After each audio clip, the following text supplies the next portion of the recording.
La France, cette ancienne démocratie.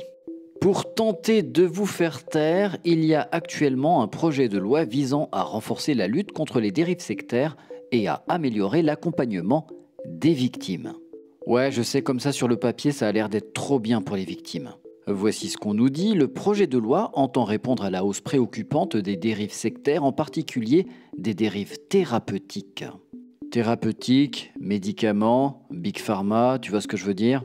En 2021, la Miviludes a reçu 4020 saisines, plus 86% par rapport à 2015.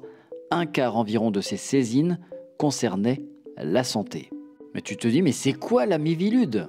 La Miviludes observe et analyse le phénomène sectaire, coordonne l'action préventive et répressive des pouvoirs publics à l'encontre des dérives sectaires et informe le public sur les risques et les dangers auxquels il est exposé. Le problème de ce projet de loi, c'est surtout son article 4 qui vise à créer un délit d'incitation à l'abandon de soins. Pour LFI, LR et le RN, c'est une menace pour les libertés publiques et pour les lanceurs d'alerte. Surtout ceux qui critiquent l'industrie pharmaceutique. Mardi 13 février, l'Assemblée nationale s'opposait à la création d'un délit d'incitation à l'abandon de soins. Donc, en gros, bye bye l'article 4. 228 votants, 224 exprimés, 116 pour, 108 contre. Mais comme Macronie ne rime pas forcément avec démocratie, il a fallu réécrire l'article 4 et le faire voter. Vous allez voir le niveau hallucinant d'hypocrisie de Sabrina Agresti-Roubache, celle qui porte l'odieux 49.3, elle est secrétaire d'État. Durant la crise sanitaire, cette amie de Brigitte Macron a été touchée par le Covid et devinez où elle est allée se soigner. Ouais, t'as tout compris, elle est allée voir Didier Raoult à l'IHU de Marseille.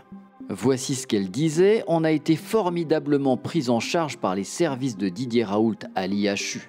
Plutôt que de vous dire vous prenez un Doliprane et vous rentrez à la maison, je racontais à Brigitte Macron que ça avait été formidable parce qu'on te proposait une molécule que l'on connaît. Sabrina Agresti-Roubache rappelait même sur BFM TV que le professeur Raoult, infectiologue mondialement reconnu, n'est pas n'importe qui. Il n'est pas n'importe qui, sauf pour l'ex-ministre de la Santé incompétent, Olivier Véran, qui déclare « J'ai tapé Gourou et Raoult sur Google, il y a plus de réponses que pour Science et Le Pen. » L'ex de Gabriel Attal se permet de fanfaronner alors qu'il a une responsabilité importante sur la gestion calamiteuse de la crise sanitaire. Oui, celui-ci a été placé en juin 2023 sous le statut de témoin assisté. La raison, abstention volontaire de combattre un sinistre. Bref, après le sketch d'Olivier Véran, il y a eu un nouveau vote et voici les résultats. 182 pour l'article 4 et 137 contre. L'Assemblée nationale adopte donc le projet de loi en rétablissant la création d'un délit de provocation à l'abstention de soins.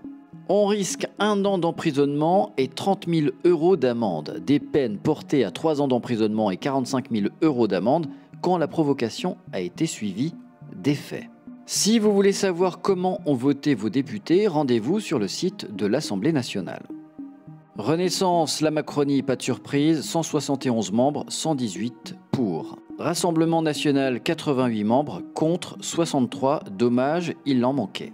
La France insoumise, 75 membres, contre 46, 2 abstentions. Là aussi, il y avait des absents, c'est dommage que les groupes d'opposition ne viennent pas en nombre. Surprise pour les Républicains, 62 membres, pour 2, contre 24. Donc ils auraient pu faire basculer de notre côté.